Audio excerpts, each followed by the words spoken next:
to the 27th inning. I'm your host, Michael Grinnell, and today we will be hearing from two-time Cy Young Award winner and 1985 World Series MVP, Bret Saberhagen. One of the top pitchers to ever play for Kansas City, Saberhagen spent the first 8 seasons of his 16-year career pitching for the Royals, where he compiled a 110-78 record while making 2 All-Star teams, winning both of his Cy Young Awards, as well as helping lead the Royals to their first ever World Series title in 1985. Injuries would begin to pile up for Saberhagen after his trade from the Royals to the Mets following the 1991 season, but he would still manage to post some good performances with New York and with Boston before he finally retired in 2001. Now, almost 20 years after he last stepped on the mound, Saberhagen works with his wife Candace on their charity, SabesWings, where they help support countless people who are struggling to afford medical treatment for cancer. We'll be back in just a moment, and when we return, you'll hear from Royals legend Bret Saberhagen. Before we get into today's interview, I wanted to make sure to help promote Bret's charity, SabesWings. He'll talk about it again later in the interview, but this is a charity worth promoting and making sure everyone hears about. This organization aims to fight what they call medical financial toxicity. As they explain on their website, medical financial toxicity is becoming more predominant as the medical industry explores viable alternative therapies for the treatment of many diseases. It is defined as a serious issue for patients who cannot pay for medical bills after insurance is exhausted or as a result of non-insurance. Resources become increasingly diminished when a patient has to choose between life-saving modalities and paying for everyday expenses. You can help today by donating on their website at SabesWings.com, where you can also find more information about their first annual strikeout event. SabesWings presents Sips, Songs, Swing, Savor, a 2-day event from September 19th through the 20th in Paso Robles, California, that will feature songwriters, celebrity chefs, and award-winning winemakers coming together to celebrate life and raise funds for cancer patients suffering from medical financial toxicity. Find out more information at SabesWings.com. That's SabesWings.com. And now we'll hear from longtime Royals pitcher Bret Saberhagen. We are here with longtime Kansas City Royals pitcher, a World Series champion, and 2-time Cy Young winner Bret Saberhagen.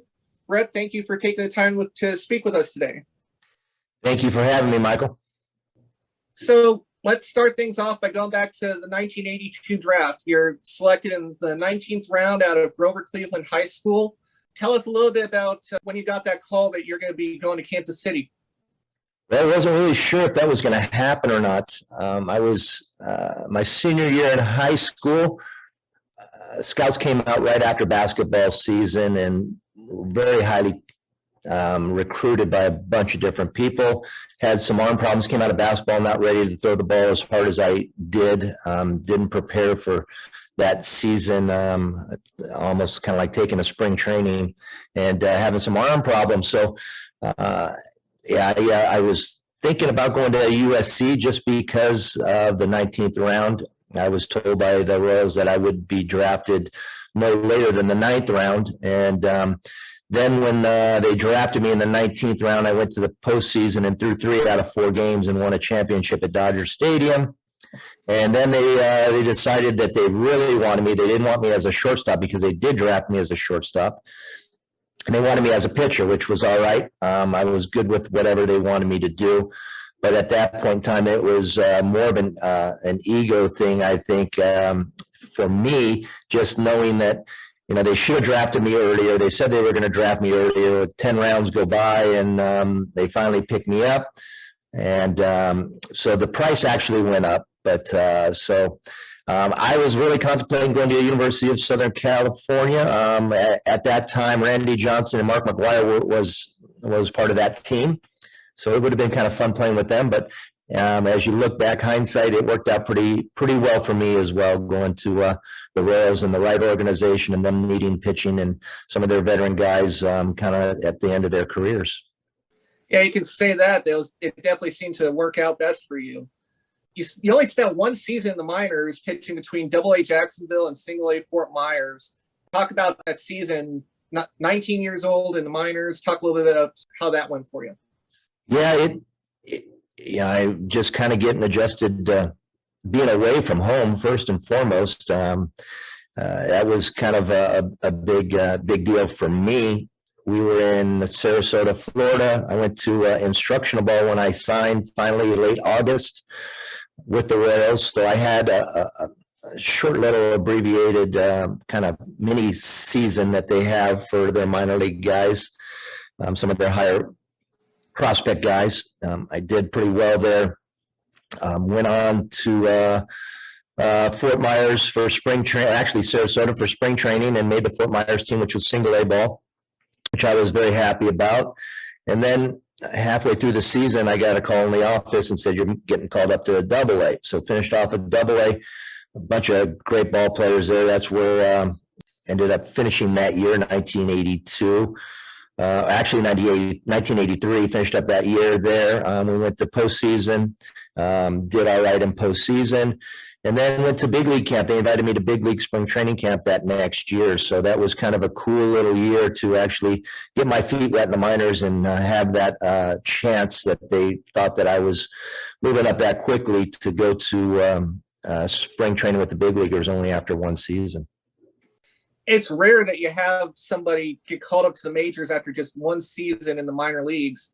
And yet 1984 rolls around and you're on the team in the majors as a 20-year-old. Talk a little bit about what was going through your head. You're 20 years old. You've already made it to Kansas City. Did you feel a lot of pressure on yourself that first year? No, I didn't really feel any pressure on myself. Going into that spring training in 1984, I was a non-roster invite to spring training and kind of sitting over on death row where they kind of put all the young kids that are maybe 40-man rosters or invites to spring training. And like I said, there was a couple of veteran guys that were hurt that year, and they took a chance on Mark Gubazar and myself. We went both to the big leagues at the same time. They brought us. Dick Hauser called us in, and I was hoping to make the AAA team and not go back to Double A. And when I was told that I was going to the big leagues, I was blown away, to say the least. But really, we're looking forward to that opportunity to go and show them what I was able to do. They started me off in the bullpen, and I was actually 19 years old when I got there. Turned 20 April 11th, so I had a week of it being in the big leagues at 19 years old before I turned 20. So that was kind of cool being a teenager in the big leagues. And then it just kept rolling. I kept doing well. But I think the big thing that was going for me throughout this whole entire my whole entire career was I was able to throw strikes, work ahead in the count. And that's what they really liked. They saw that I was able to throw strikes and control the ball on both sides of the plate. You did a pretty good job of that in your major league debut, April 4th against the Yankees. You tossed 4 2/3 scoreless innings of relief. Talk a little bit about your memories from that first game, stepping out onto the mound for the first time. That was awesome. It was funny because I remember in the paper the following day, actually, I think it was Phil Niekro that was on the mound for the Yankees, and he was, I want to say, 40 years old at the time, and I think I was still 19 when I got my first ball out on the field. So they were making a big deal about the difference in age, where he could actually be my dad. It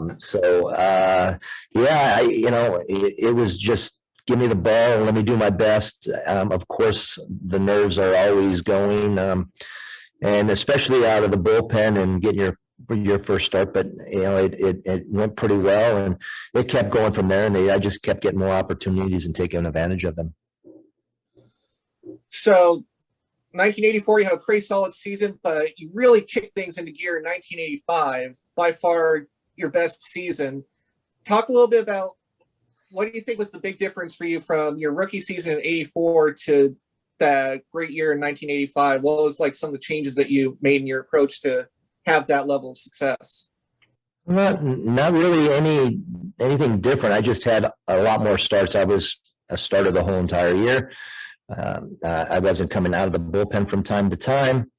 And just having 1 year under your belt, and just, everything your rookie year is completely new to you, from the travel to how to prepare, watching some of the veteran guys, how they went about what they did prior to the games, preparing for their next start, in between starts, how they worked out and how they did things. And so it was just kind of taking it all in and figuring it all out. And again, going out and throwing the ball the way you're supposed to, and working both sides of the plate, up and down. And that year, I think one of the big difference for me was Jim Sundberg behind the plate, and him really elevating my game, because Sonny has, if you can look back on Jim Sundberg's career, I don't know how many no-hitters he caught for Nolan Ryan, but just an unbelievable catcher. Knowledge, and just on the same wavelength as the pitchers, and him knowing what the pitcher wants to throw, and just getting in the same rhythm where you don't have to shake off a bunch. So that was probably the biggest thing that helped me out in 1985, was having Jim Sundberg behind the plate. Can you go a little bit more in depth into what goes on when you're stepping on the mound, that battle between pitcher and batter, and the communication and teamwork that goes on between you and Jim Sundberg? Talk a little bit more in depth about what goes through your mind when you're on the mound. Well, it's all about setting up a hitter and trying to make him guess. But basically, you have to go with your best stuff. And I always say that you got to adjust the tracking of a hitter. So you can't live on one side of the plate. You can't be fall into the same rhythm. I was able to throw a changeup for strikes on any particular count, so I was able to utilize that pitch when I was ahead in the count, behind in the count. So a lot of times they'd see the hitters would be thinking fastball count, where we wouldn't throw a fastball. So, but it's basically, if you want the outside part of the plate, you got to demand the inside part of the plate and be able to throw inside. And it's not knocking a guy down on his butt. It's just being able to establish the inner part of the plate, especially if you can throw strikes on the inner part of the plate. It makes a world of a difference to be able to go outside. So it's to kind of explain tracking of a hitter. It's his eyes and how he sees the ball coming in. He's going to track it from the pitcher's hand. And so if you can move his tracking by throwing the ball inside and kind of brushing him back a little bit and then going away, it changes his tracking of his eyes and how he's tracking the ball out of your hand. You won the Cy Young Award that year in 1985. You also won the World Series MVP. And you're doing all this as a 21-year-old, barely able to legally go into a bar at this point. Talk a little bit about how you're able to keep everything in check, like psychologically, dealing with becoming one of the top pitchers in the league at that time at just 21 years old. I never really sat down and even thought about that. It was just something that I just loved doing. And some people don't like that big stage. I was able to block all the noise and sound out. Couldn't really hear any of that stuff. And at times, if you were in an opposing ballpark where people would be cheering for their team, you kind of just flip it around mentally and say, wow, these guys are cheering for me to get this guy out. So it's just, I think, a mental toughness that I had. Now, 1985 World Series, you're named World Series MVP. You throw a complete game shutout in Game 7, the deciding game to win it all. Talk a little bit about that Game 7 performance, and in particular, how it felt to get those final outs and give Kansas City the championship. Well, a great feeling, and it's my second year in the big leagues. I had just won 20 games during the regular season, going into Game 7, knowing that everything that I might have accomplished during the season would be for naught if I didn't go out and pitch well in Game 7.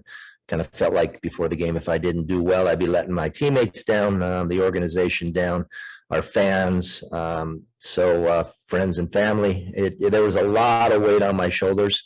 Fortunately, I was able to, again, Jim Sundberg behind the plate, kind of calming me down at times, calling the right pitches, getting a lot of easy outs. I've gone back with my wife Candace just recently to rewatch that game because she wanted to see it, and I didn't realize how many easy innings I actually had because they were putting the ball in play.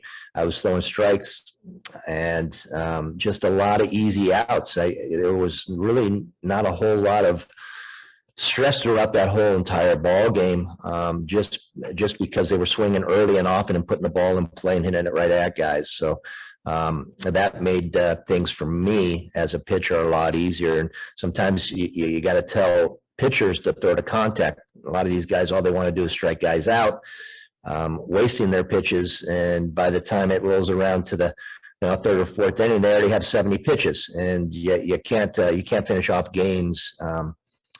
Which I took a lot of pride in, is if you're not throwing strikes and working ahead in the count and getting easy outs. So 1985, you guys are World Series champions, and then 1986 doesn't go quite as well for the team, finished third in the AL West. Can you talk a little bit about what were some of the big differences from 1985 to 1986? Well, I can't speak for the team. I know I injured. I came out and had some tendonitis in my shoulder. I missed a little bit of time. My big problem in 1986 was coming into spring training. I wanted to prove to everybody that watched baseball that I was that pitcher, that it wasn't a fluke that I won 20 games and was the World Series MVP. So I had a lot to prove. I don't think I prepared as well as I should have during spring training to get my shoulder in shape. And coming out of spring training, I had some soreness and some tendonitis. And so I was up and down. I think I was on the disabled list maybe a couple of times that year. So part of it could have been me in 1986. But if you play team sports, you realize it's not just one person that's going to make a difference.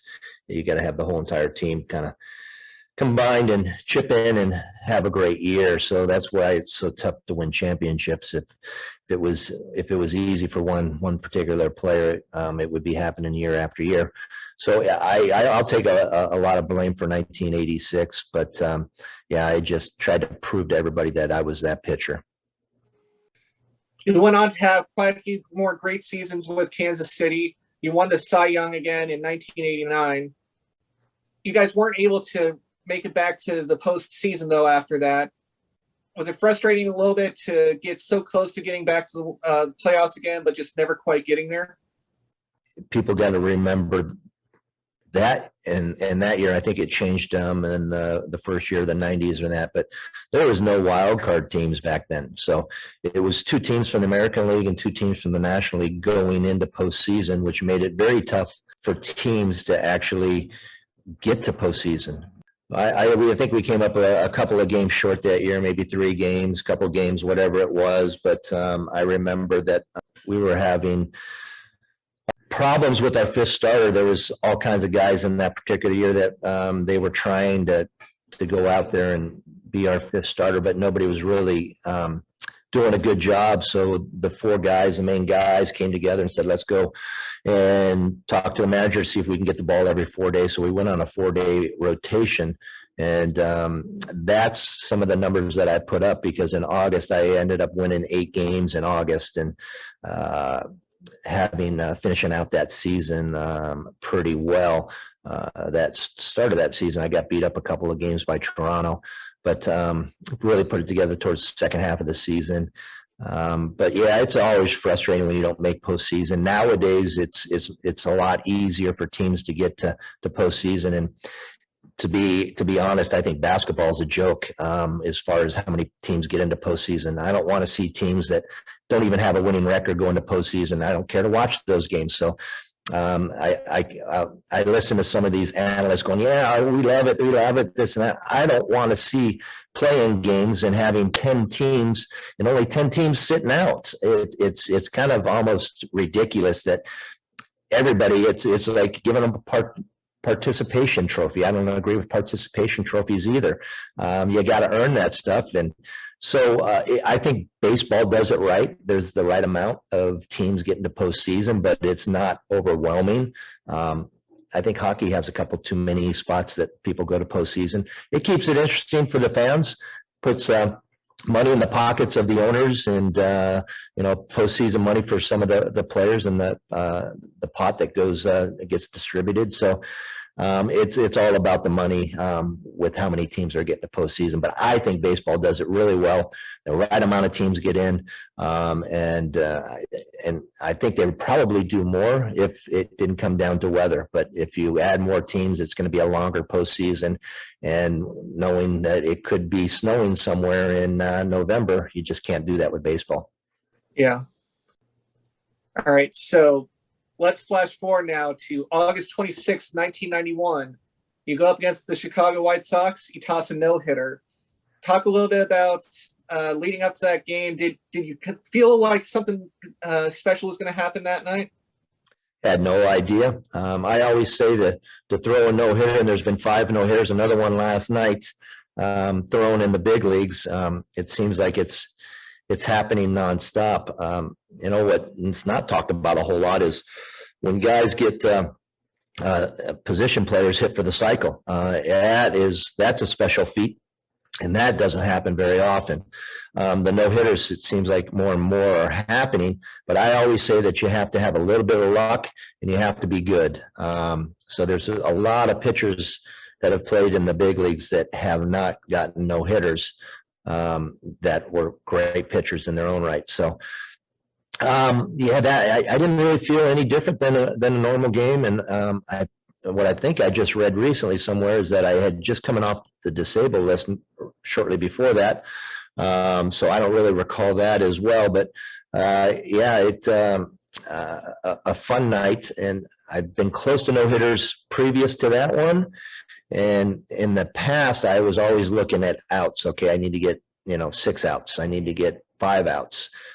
Instead of being a pitcher like we normally do, is you work pitch to pitch and you got to adjust to each pitch. So in that particular game, I basically went from pitch to pitch after the 7th inning and said, listen, I'm not even going to think about how many outs I need. I'm working each hitter, depending on what the count is and what we're going to throw him. Depends on where we're at. So I focused on pitch to pitch rather than out to out.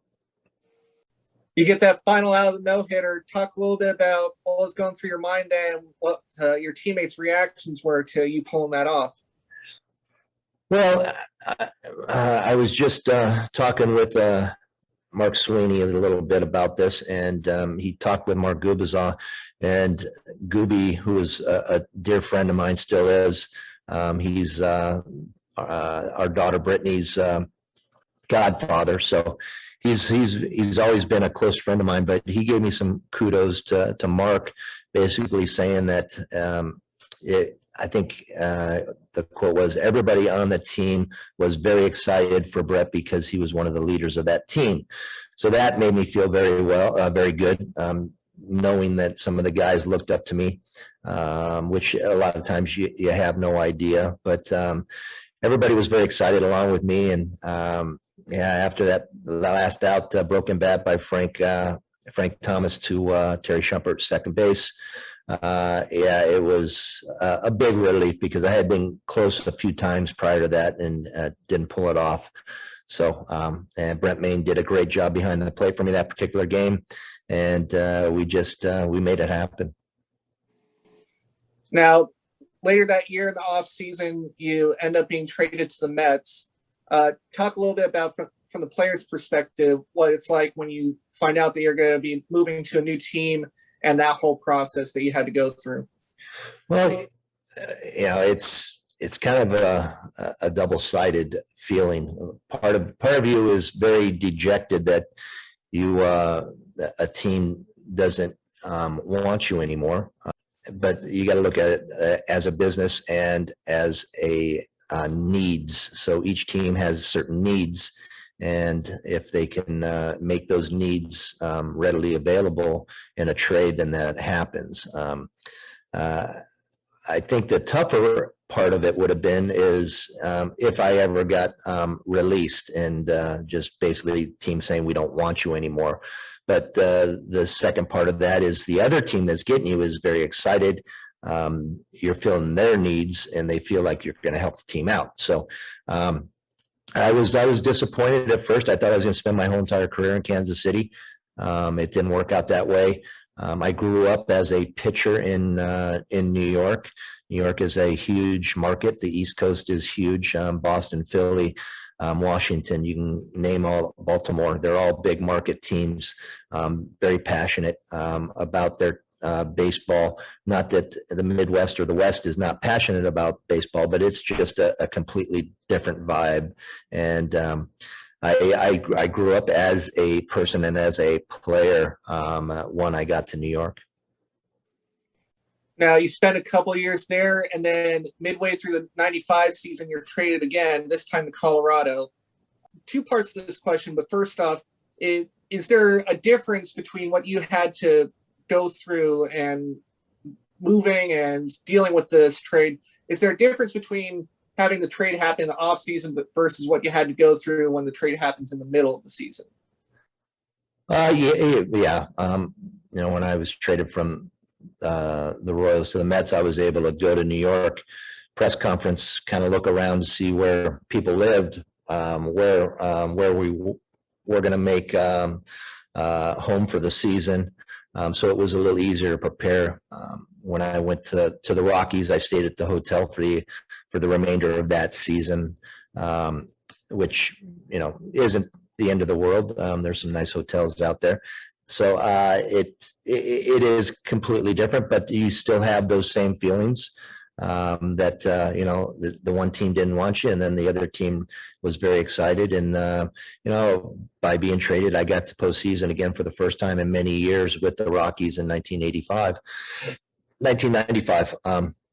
So that was pretty cool, but that was the kind of the start of my shoulder problems. The third game pitching for the Rockies, I felt something kind of shatter my shoulder, and I kind of tore everything in it. And I finished out that year with a bunch of cortisone shots, and then ended up having surgery after that season, and then another surgery 6 months later to fix my shoulder the way it needed to be fixed. So unfortunately for me, I would have loved to shown a lot of people that you could pitch in Coors Field if you're a control pitcher.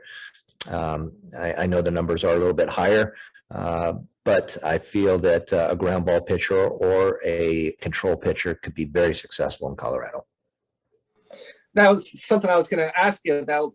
What was it like pitching in Coors Field there? I know you only had a few games, but this was back before they installed the humidor to treat the baseballs. Talk a little bit about the differences between pitching in Kansas City or New York versus at Coors Field. Did you notice any difference? Yeah, your curveball doesn't break as much. The ball obviously flies a lot farther. And like I said, control pitchers and ground ball pitchers, sinker ball pitchers are going to get more ground balls. Control pitchers are not going to walk as many batters. So when you give up that fluke home run, it's not going to be a 2 or 3 run homer because you just walked a guy. But a lot of guys go into Coors Field along with Fenway, and they're afraid to pitch because of the wall in left field or the way the ball travels in Coors Field. So you get guys going about the way they pitch completely different than they normally do. So that's a downfall for a lot of pitchers that pitch in those ballparks. But I always felt that, me being a control pitcher, I could work ahead in the count, not walk a lot of guys. And if I did give up a fluke home run, it was going to be a solo home run rather than a 2 or 3 run homer. So I was unable to actually show everybody that you could pitch there. Now, like you mentioned, you dealt with some shoulder injuries. You ended up not pitching in the 96 season. You came back with Boston, and in 1998, you were named Comeback Player of the Year by Sporting News. You received the Tony Conigliaro Award. Talk a little bit about working your way back from that shoulder injury and to the point where you were able to have that successful 1998 season with Boston. Yeah, I missed all of 96 because I did have surgery after the 85 season in November, and then the shoulder still wasn't rehabbing well. I had arthroscopic surgery in November. They didn't fix it completely, and they told me that I'd probably have to have another surgery. Sure enough, in May of '96, I went back in and had my second shoulder surgery. That took me up until August of '97, when I was with the Red Sox, to come back and actually get on the mound. So I got back on the mound in August of '97, missing a year and a half, almost a year and 2/3. And then, I went in the off season, strengthened more, and got a little stronger, and went out and had a great 1998 season. It was a couple more accolades that were nice to see after you put in as much work off the field and during the winter time, trying to rehab and get your arm as strong as possible to throw a baseball. 2001, you make a couple more starts with Boston, and then you retire after the season. Can you talk a little bit about that transition from your playing career to post-playing career, and when you decided that this was the time that you were going to hang it up? Yeah, after having pitching in '97 2 months, and then all of '98, which was a good year, and then coming out and pitching in 1999, I had some more issues with my shoulder and kind of living on anti-inflammatories and just doing what I could for the shoulder to get by. After the '99 season, I went in again and had shoulder surgery, a couple anchors put in, and tendons reattached into the bone. Missed all of 2000 because the shoulder just, after the third surgery, just wasn't working as well. And then 2001, I come back in the middle of the season, which was June. Pitched in one game, and it felt so-so. The next game hurt. The third game that I threw in, it was killing me. And that's when I was like, okay, I need to go and rehab some more.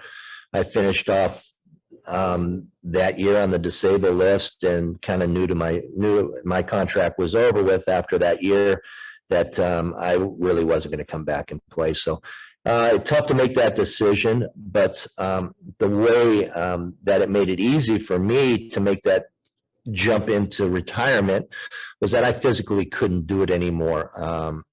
It wasn't where somebody said, you know what, you're not good enough to do it.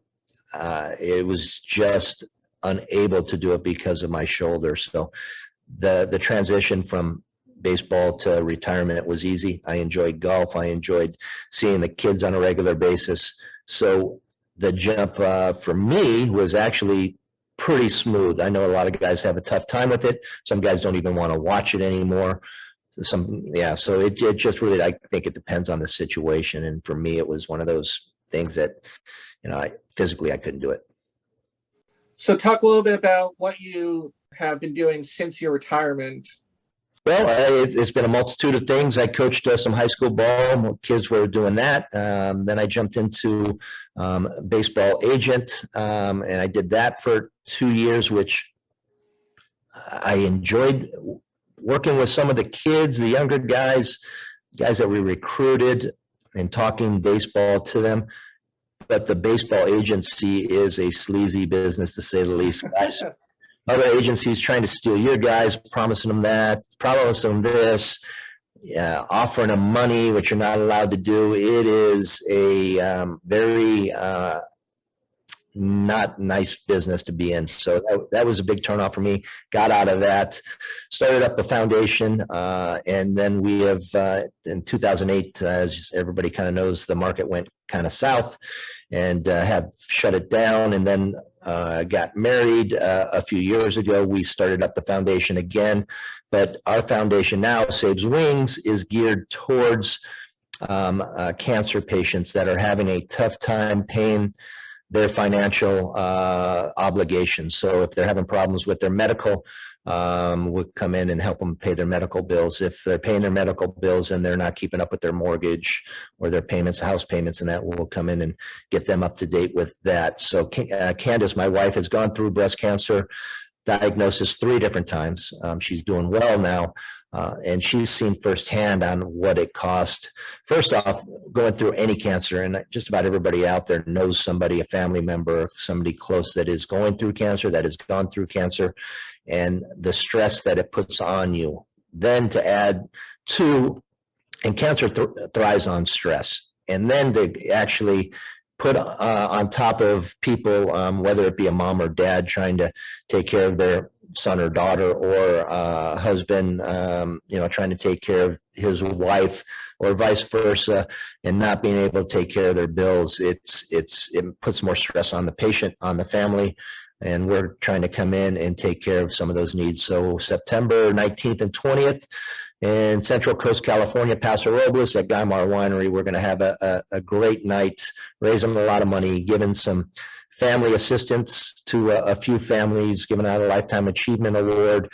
We'll have singer-songwriters there. We're going to have celebrity chef there. That's friends of ours that are going to create an unbelievable thing with food from different tastes of around the world.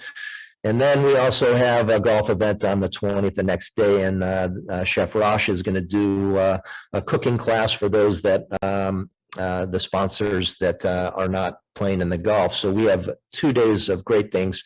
But if you can, check out SabesWings.com. If you can't make it, you can donate some money and put in for first responders. Many ways to help out these families. So SabesWings.com, if you guys get a chance, check it out. You can see exactly what's going on with our foundation and with the events in September. It's a really good charity that you have going there, and I highly recommend anyone listening reaches out to help. I've had family members deal with cancer before, so this is a really big thing that you're doing. It's a really wonderful charity that you're doing. So thank you for helping people out in this situation. Thanks, Michael. Yeah, we can't fix everybody, but I always the story I always love to tell is there's a beach and the kids throwing these fish that have washed up on the beach back in the ocean, and an older man comes by and he goes, "You can't save all those fish." He says, "Nope, I can't, but I saved this one, and saved this one." So we're trying to make a difference for as many families as we possibly can, and the more money we get through donations and help, the more families we can help. So your help is greatly appreciated. Well, I'll leave you on this one last question. For anybody who might be listening to this, any young kids, teens, college baseball players right now wanting to pursue that dream of reaching the majors, do you have any words of wisdom or words of advice that you could offer to them? It takes a lot of hard work, and you got to have a dream. You got to have a passion. And you need to chase after that dream and passion. And if it does not work out, just know that you did everything you possibly can as far as chasing after that dream.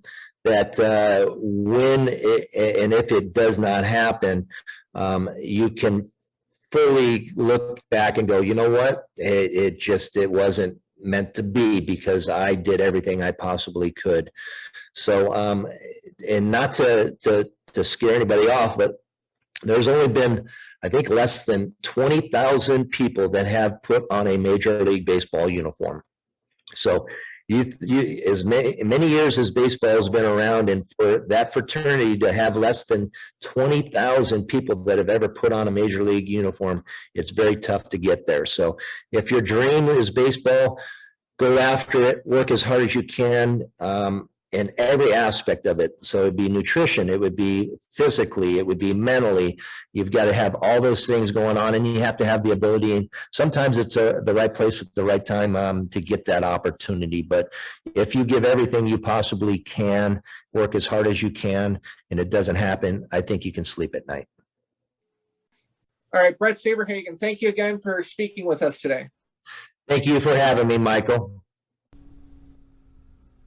And that will do it for this episode of the 27th Inning. Thanks again to Bret for being on the show. Don't forget to check out SabesWings.com to make a donation and to learn about their upcoming event this September. Make sure to subscribe for future episodes, and you can find the show now on Apple Podcasts, Google Podcasts, Spotify, or wherever else you listen to your podcasts. If you have suggestions for future guests you'd like to hear from, or questions that you'd like them to answer, you can send me a message on Twitter at Michael Grinnell. That's Michael, Grennell. Check back for next week's episode where you'll hear from Tommy John III, the author of Minimize Injury, Maximize Performance, a Sports Parent's Survival Guide. And you'll also hear from his father, former Major League pitcher Tommy John. Thanks for listening. Have a great day.